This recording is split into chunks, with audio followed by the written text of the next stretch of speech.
Car में आग लगाकर युवक को जिंदा फूंकने का प्रयास। 10 दिन बाद भी पुलिस आरोपियों को पकड़ने में नाकाम। सेन पश्चिम पारा के करौली गांव निवासी शुभम बुकिंग पर कार चलाता था।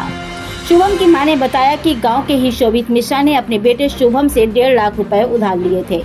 इसी को लेकर दोनों के बीच विवाद भी हुआ था। शुभम की मां ने चौकी में इनके खिलाफ तहरीर भी दी। उनका आरोप है कि पुलिस ने उस पर कोई कार्रवाई नहीं की। अगर कार्रवाई की होती तो इतनी बड़ी घटना ही नहीं होती। वहीं दूसरी तरफ पुलिस मामले को संदिग्ध मान रही है। बीते 1 अक्टूबर को शुभम करौली सरकार से वापस लौट रहा था।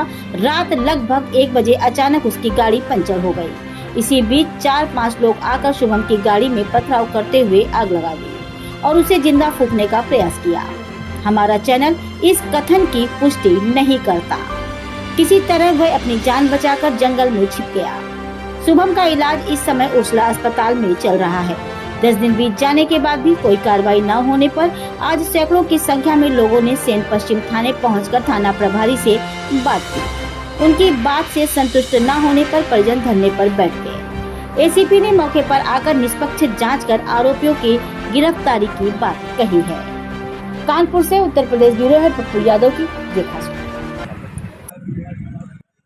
नहीं आ रही भैया और चिकन का बताओ। मरने वाला खुद गवाह है, जिसको जान से मारा गया वो खुद गवाह है। खोल के दो। फिर वो कहते हैं कि एसीपी साहब आज सुबह से 4 बार वो कह चुके हैं एसीपी साहब थाने बैठे, आप थाने आ जाइए, चौकी आ जाइए, चौकी आ जाइए। आप तो मैंने बताया नहीं, आपने अपनी बात सही कही, लेकिन आपका स्टाफ बात बता दिया था कि मैंने आ जाऊंगा, लेकिन उसके बाद डिप्टी सिंह जी का फोन आया कि नहीं, मतलब आप थाने ही आइए। नहीं हमारी बात थाने ही आइए। ठीक है, मैंने कहा निकल के आ रहा हूँ। ठीक है, से निकला यहीं आने के लिए, तो पता चला सगेती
चले भैया हम लोग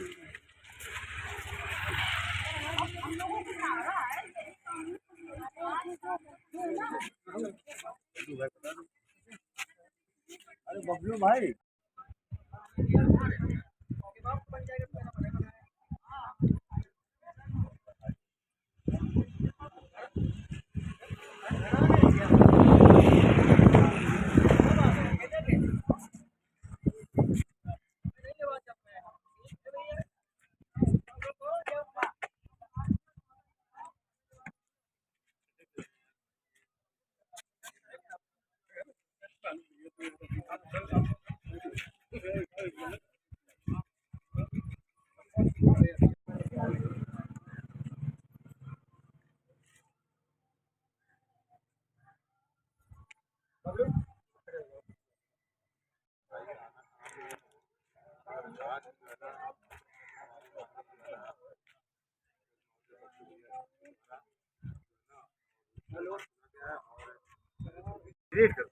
अब क्या नहीं सवाल दीजिए। और आज आप कहाँ आए हो, क्या कारण है?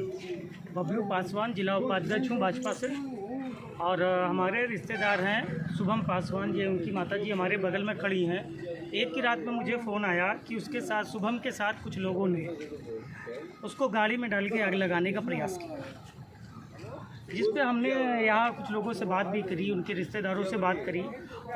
परिवार के लोग, गांव वाले और पुलिस प्रशासन भी मौके पे पहुंचा।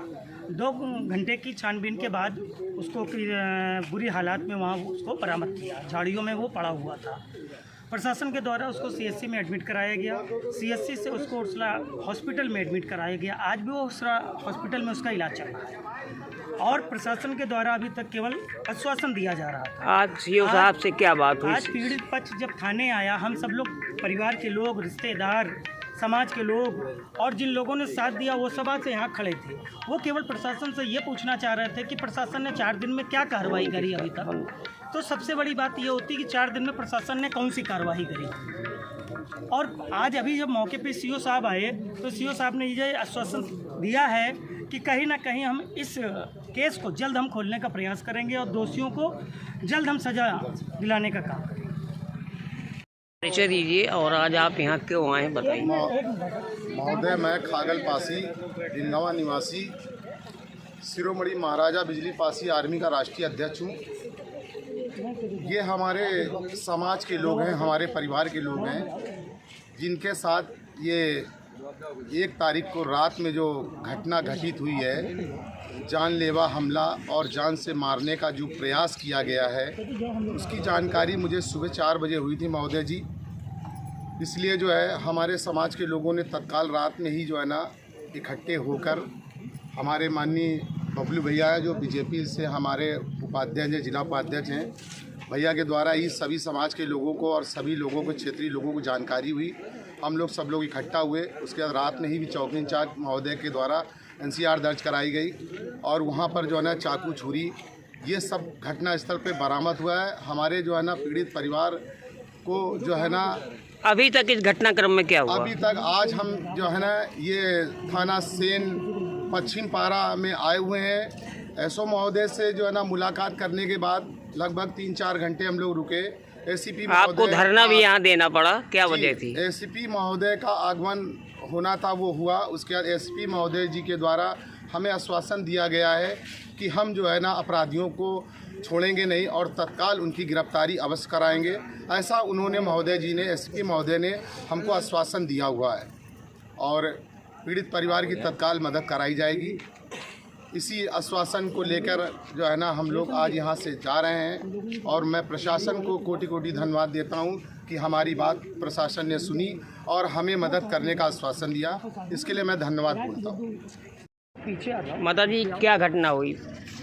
हमारा लड़का वो लेके बुकिंग गए थे तो रास्ता में घेर के रात में उन्होंने सब मारा, धमकी हमेशा देते रहे। किन लोगों ने मारा? तो भोले और नंदू और एक मतलब मुँह सभी बांधे हुए थे। लड़का बता रहा, हमने तो देखा नहीं और लड़का देखा ही तो कह रहा मुँह सभी बांधे हुए थे। इनको हम भली बात से पहचाना। कब की घटना है ये 1 तारीख के सोमवार। कौन सा गांव है आपका? करौली। करौली में आप रहती हैं। तो इसके पहले आपने कोई पुलिस को शिकायत की थी? हाँ, चौकी में हमने इतला की। चौकी में? हाँ, हमने सूचना दी थी। तो उसमें क्या हुआ था? कोई नहीं गया, न सुनवाई। कोई नहीं गया। और करौली में जो बड़े लोग हैं उनसे भी कहा कि हमारा फैसला करा दो। और लड़कों को हमेशा टॉर्चर करते हैं, घेरते हैं। क्यों घेरते थे, क्या वजह थी? पैसा हमारा 2 लाख लिया था उन्होंने। किसने लिया था? शोभित ने। हाँ। ये कहाँ रहते हैं? ये वहीं करौली का। करौली के तो हैं। पहले व्यवहारी था, अच्छा। बिल्कुल सगा रहता था। तो 2 लाख लिया था। तो इसने हमको बताया नहीं कि हमने गाड़ी बेचा है, तो उसको भी सारा पैसा 1 साल उसके पीछे गुलामी करता रहा मेरा बेटा। सामान बिस्कुट बेचाने ले जाता था, इसका माल उतराता था, सब कुछ करता रहा कि भैया पैसा दे दो, भैया पैसा दे दो। जब फिर बहुत दिन हो ही गए तो कहना पसेऊ बोतनी के लाइन पे आ जाओ और नहीं तो सब पे कहा तो तुम्हारा हम कौन दिन बढ़िया लाइन पे लगा देंगे। धमकी हमेशा देना, हम बदनामी कराओ तो आपने रिपोर्ट कराई थी, उस पर क्या हुआ अभी तक? अभी कुछ नहीं हुआ, कोई सुनवाई नहीं हुआ। हम अकेले, हमारा आदमी रहता है। आज आप कहाँ आई हैं? आज थाने। किससे मुलाकात हुई आपकी? थाना इंचार्ज महोदय से मुलाकात हुई? हाँ। और सीओ साहब ने क्या कहा? देखो कह रहे हैं कि केस को हम जल्दी देखेंगे।